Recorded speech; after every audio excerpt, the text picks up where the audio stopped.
This is Marianne Martindale from the Alliance for a Better Utah, and welcome to the Better Utah Beat. In Part 2 of our continuing analysis of congressional candidate Mia Love's economic plan, dubbed the No Love Plan, let's take a look at her intentions towards Utah college students. Utah has an incredibly high number of colleges and universities for a state with such a small population, including Utah State University, the University of Utah, BYU, Salt Lake Community College, Weber State, Utah Valley University, Southern Utah University, Dixie College, and Snow College.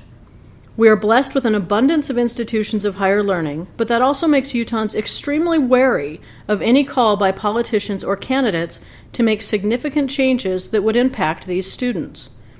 In her No Love Plan, Mia Love claims that one of the primary roadblocks to a balanced national budget are the federal student aid programs, and she calls for a complete and total end to those programs. Pell Grants, education grants, student loans, work study, all of these student aids would be shut down, leaving those reliant on them to come up with the tens of thousands of dollars each year in education costs on their own.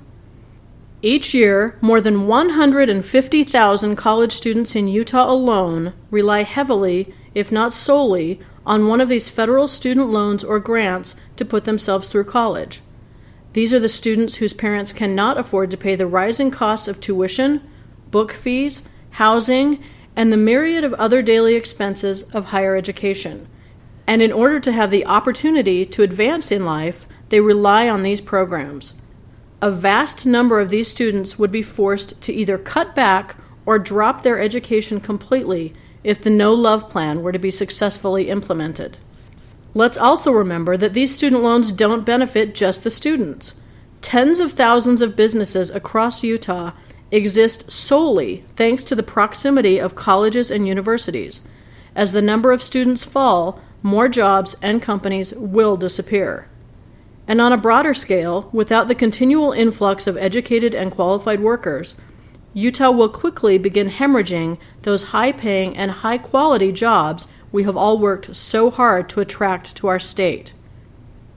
As we mentioned last week, there truly is a desperate need for a plan to rein in the national budget, but attempting to balance the budget on the backs of college students or low-income families, as we discussed last week, is simply not only irresponsible, but also just plain mean-spirited and un-American. And just to add a final thought, if these student loans are so devastating to America, why did Mia Love take advantage of these same exact loans and grants to put herself through college in Connecticut? Coming up this next week is the National ALEC Conference in Salt Lake City. If you haven't heard yet, the Alliance for a Better Utah will be presenting ALEC Exposed. We will cast a bright light on this shadowy organization that provides a private venue for our legislators and corporate lobbyists to write legislation that affects the citizens of Utah, all without any public oversight or media scrutiny. We will discuss and debate the various ALEC agendas, including school vouchers, voter suppression, privatization, public land, and environmental issues, and their negative impact on Utah. On Wednesday, July 25th, Better Utah will host a workshop featuring speakers from national and local groups, including Common Cause, the Center for Media and Democracy, the League of Women Voters of Utah, and the AFL-CIO, to discuss what is happening in Utah and around the country, and why citizens of Utah are barred from attending ALEC events. The workshop is free and open to the public. Please RSVP at betterutah.org/RSVP. Again, that's betterutah.org/RSVP.